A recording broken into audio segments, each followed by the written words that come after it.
First நான் உங்களுக்கு இந்த பீட்ரூட் ஸ்க்ரப் செய்யறதுக்கு தேவையான பொருட்கள் என்னென்ன அப்படிங்கறத நான் டீடைலா சொல்லிடுறேன். நோட் பண்ணி வச்சுக்கோங்க. அதுக்கு மெயின் பாத்தீங்கன்னா நமக்கு தேவைப்படுறது பீட்ரூட் பெருசா இருந்தா 1 எடுத்துக்கோங்க, சின்னதா இருந்தா 2 எடுத்துக்கோங்க. ஓகேவா? எடுத்துட்டு தண்ணியில நல்லா கழுவிட்டு நல்லா தோல் சீவி சின்ன சின்னதா கட் பண்ணி எடுத்து வச்சுக்கோங்க.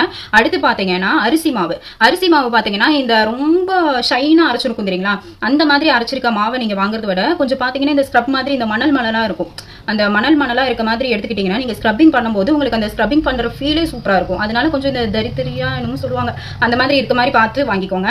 அடுத்து ரொம்ப முக்கியமானது கஸ்தூரி மஞ்சள் வாங்கிக்கோங்க. அது கடையிலே கிடைக்கும், டிபார்ட்மெண்ட் ஸ்டோர்லேயே கிடைக்கும், அது வாங்கி வச்சுக்கோங்க.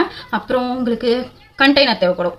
நீங்க வீட்டில் ஏதாவது யூஸ் பண்ணாம பிளாஸ்டிக் கண்டெய்னர் வச்சிருந்தீங்கன்னா அதை எடுத்து வச்சுக்கோங்க. அதை எடுத்து நல்லா கழுவி தொடச்சு க்ளீன் பண்ணி எடுத்து வச்சுக்கோங்க. ஓகே, நம்ம பீட்ரூட் ஸ்க்ரப்போட ஃபர்ஸ்ட் ஸ்டெப் என்னன்னு பாத்தீங்கன்னா, பீட்ரூட்டை நல்லா தண்ணியில வாஷ் பண்ணி தோல் நல்லா சீவிட்டு அதை சின்ன சின்னதா கட் பண்ணி மிக்ஸி ஜார்ல போட்டு தண்ணி விட்டு நல்லா பேஸ்ட் மாதிரி அரைச்சு எடுத்துக்கோங்க. ஏன் பேஸ்ட் மாதிரி அரைக்க சொல்றேன்னு பாத்தீங்கன்னா, நம்ம இந்த பீட்ரூட்டை வந்து வடிகட்ட போறது கிடையாது, அரைச்சதான் அப்படியே வச்சுதான் நம்ம யூஸ் பண்ண போறோம். அதனால நீங்க நல்லா பேஸ்ட் மாதிரி கூட அரைச்சு எடுத்துக்கோங்க, ஆனா தண்ணி விட்டு அரைச்சுக்கோங்க. ஓகே, ஸ்க்ரப்போட அடுத்த ஸ்டெப் என்னன்னு பாத்தீங்கன்னா, நம்ம அரைச்சு வச்ச பீட்ரூட்டை வந்து பேன்ல மாத்திடுங்க. பேன்ல மாத்திட்டு அடுப்பை வந்து சிம்ல வச்சுட்டு நீங்க வந்து நல்லா ஸ்பூன் வச்சு நல்லா கிளறி விட்டுட்டே இருங்க, நல்லா மிக்ஸ் பண்ணி விட்டுட்டே இருங்க. அது கூடவே ஆல்மண்ட் ஆயில் 1 ஸ்பூன் ஆட் பண்ணிக்கோங்க. 1 ஸ்பூன் அது வந்து மணத்துக்காக 1 ஸ்பூன் ஆட் பண்ணிட்டு நல்லா மிக்ஸ் பண்ணி விட்டுருங்க. இது நம்ம ஊத்திருக்கோம் இல்லையா தண்ணி, அந்த தண்ணி எல்லாமே கொஞ்சம் சுண்டணும். அதே மாதிரி பீட்ரூட் வந்து கலர் மாறணும்னா நல்லா அடிப்பத்தி கருப்பாகிற அளவுக்குலாம் விட்டுறாதீங்க. நம்ம பீட்ரூட் பாத்தீங்கன்னா நார்மலா நல்லா பிங்க் ஷேட்ல இருக்குமா, அந்த பிங்க் ஷேட் வந்து லைட்டா கலர் மாறும் போது நீங்க என்ன பண்றீங்க, நம்ம டீ குடிப்போம் இல்லையா 1 யூஸ் டம்ளர், அந்த டம்ளர்ல அரிசி மாவு 1 கப் எடுத்துக்கோங்க. 1 கப் எடுத்துட்டு அந்த பீட்ரூட் இருக்கு இல்லைங்களா, பீட்ரூட் பாயில் பண்ணிட்டு இருக்கோம், அந்த பாயில போட்டு நல்லா மிக்ஸ் பண்ணி விடுங்க. அந்த பீட்ரூட்டும் அந்த அரிசி மாவும் நல்லா மிக்ஸ் ஆகணும். அந்த அளவுக்கு நீங்க நல்லா மிக்ஸ் பண்ணி விட்டுக்கிட்டே இருக்கணும். மிக்ஸ் பண்ணி விட்டு அடுப்பை ஆஃப் பண்ணிருங்க. அடுப்பை ஆஃப் பண்ணதும் நம்ம ரெடி பண்ணி வச்சிருக்க ஸ்க்ரப்பை ஒரு பிளேட்டுக்கு மாத்திருங்க. பிளேட்ல மாத்திட்டு நல்லா வெயில வச்சு காய விடுங்க. வெயில தான் காய வைக்க முடியும், அதனால மழை டைம்ல தயவு செஞ்சு இந்த ஸ்க்ரப்பிங்க பண்ணிடாதீங்க.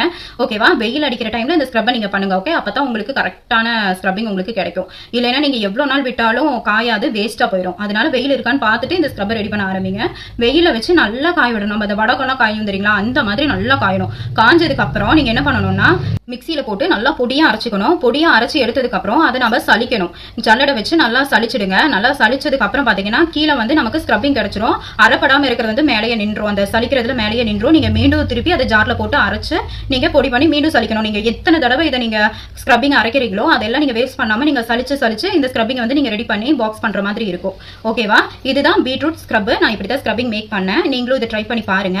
அடுத்து இப்போ நம்ம பீட்ரூட் பேக் எப்படி ரெடி பண்றது அப்படிங்கிறது இதுலயே நான் சொல்லிடுறேன். ஏன்னா அது ரொம்பவே சிம்பிளான மெத்தட் தான்.